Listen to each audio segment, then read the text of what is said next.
Get your Ultra Ego Vegeta motivational merchandise right now in the Geekdom 101 store in various sizes, colors, and styles. We still have these available for a limited time. It's not too late. Pick yours up today. It ships all over the world. I'll leave a link down below. Frieza, the Tyrant Emperor, has returned and packed up Goku and Vegeta with one shot and revealed his new power, his new transformation, Black Frieza. On today's video, we're going to talk about the mythology behind Black Frieza on this edition of Dragon Ball X Saiyuki.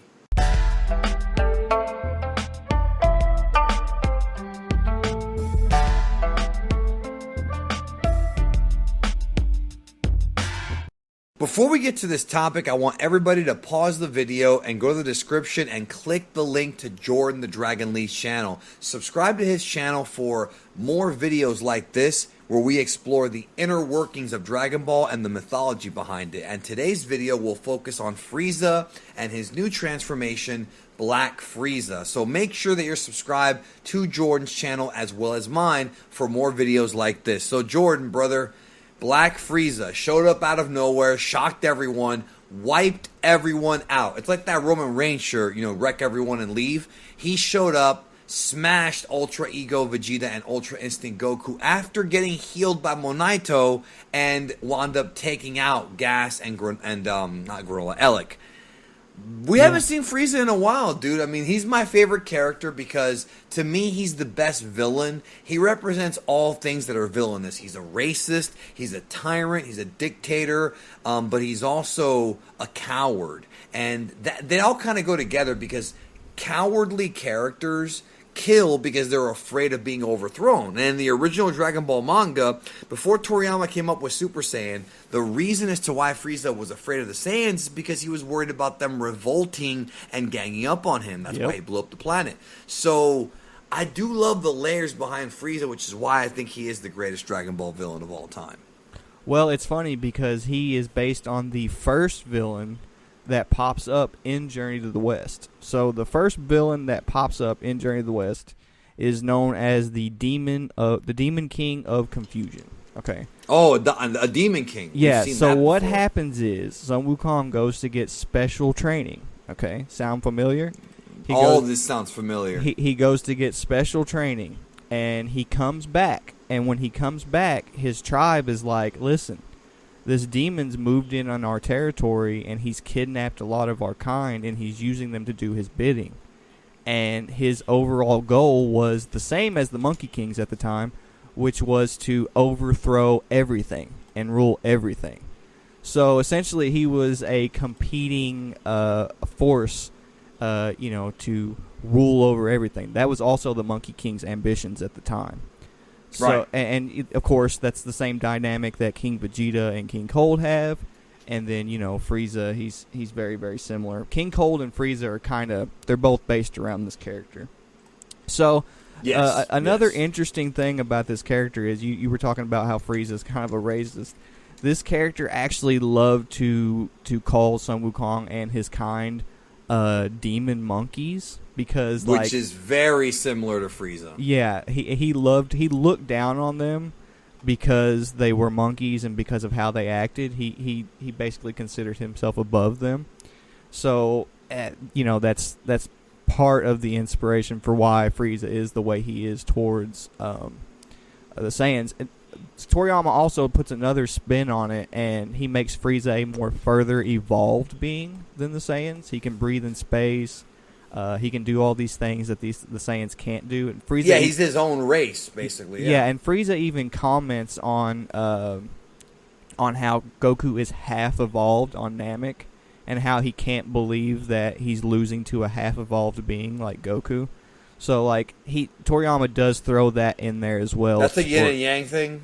Well, he does throw that in there as well for Frieza to have his superiority complex. He basically thinks because he's a super advanced alien being that the Saiyans basically do not compare to him, right? Right, and he subordinates everybody else, and that's what I like about him as a character. Not that I would do that, but he is, to me, everything that's wrong with people greed, selfishness. He's also a sociopath. He's immature, and that makes a great character. It makes a great fictional villain. He's the Joker of Dragon Ball. Yeah, and those are all traits that the Monkey King had when he was a villain.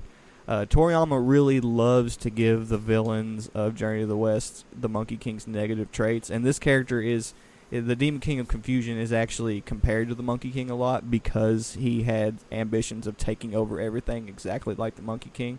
But one really interesting thing that happens in their interaction is the Monkey King, Sun Wukong was a small character. He was not a big guy. And the Demon King of Confusion was literally huge. He towered over the Monkey King, and he loved to pick on the Monkey King for being so short. He even comments all the time, like he comments on how the fact like he's so small that like killing him with his sword would be embarrassing because Monkey King just looks like a small. He just doesn't look like a threat. It's like Frieza wanting to be taller. Yeah, and the Monkey King, you know, he has the ability to grow into like a giant beast. So he does that whenever he faces the Demon King of Confusion to scare him and basically show his dominance. But one really cool, the way the interaction with the Demon King of Confusion is wrapped up is really cool, and this is one of the main things I wanted to talk to you about on this video because it may not be anything huge, but it really goes to show how well thought out these references are that Toriyama makes. So essentially, if you remember, whenever Trunks comes to save Frieza or comes to save everyone from Frieza and King Cold, he chops Frieza in half head first, right? So yeah, up to down. Yeah. So in Journey to the West, Sun Wukong takes the Demon King of Confusion's sword and chops him down head first, exactly like Trunks. He literally takes his sword and cuts him from the head down. That directly. They totally stole it because that was in the original manga. Yes. Not only that. Keep in mind that he took the sword from the Demon King of Confusion.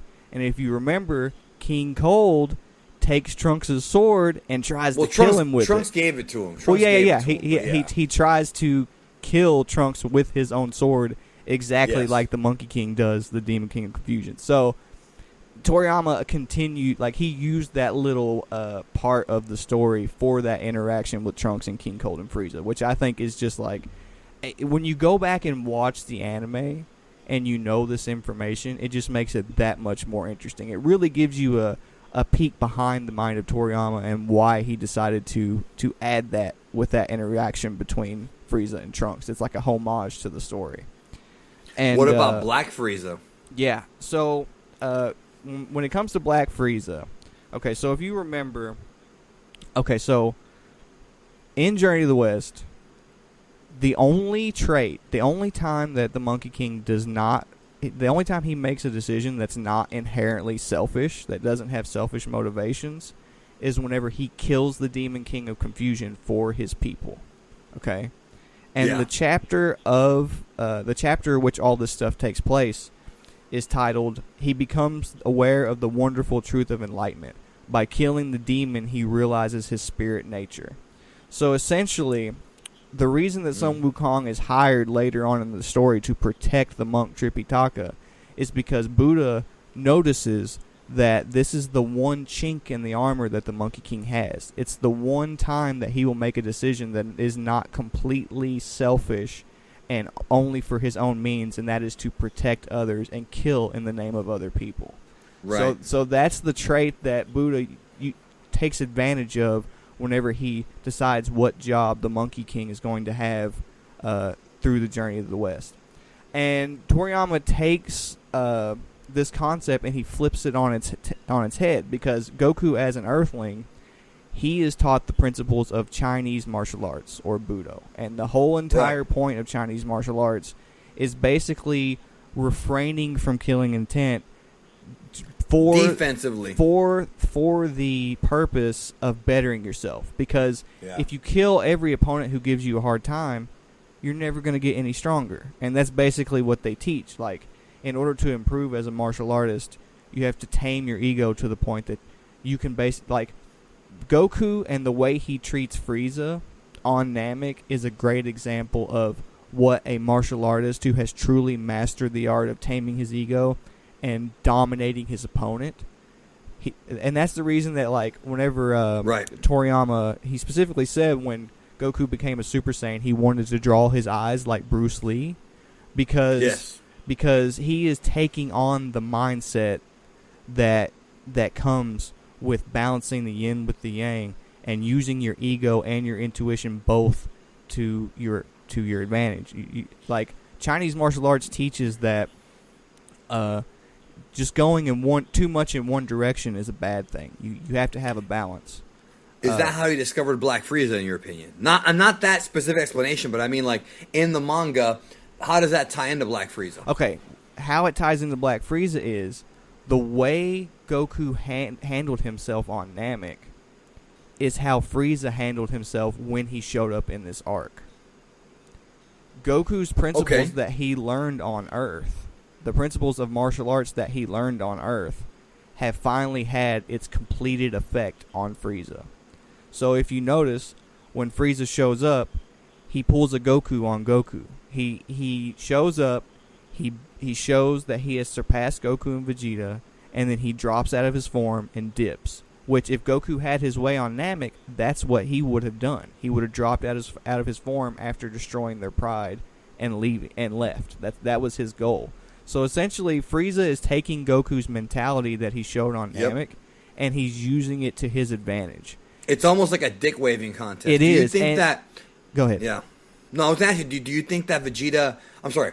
Do you think that Frieza is secretly training to overthrow Beerus or the Omni King? Because he did talk about that many arcs ago in the TOP. He might overthrow them. Yeah. Is that where it might go? I think so. I think the reason the reason they went with Black Frieza is because Frieza was white, and it's the whole yin and yang thing. It's like he's come full circle. He's become who he was before, but he's basically went through, like, he's already died. He's been reborn.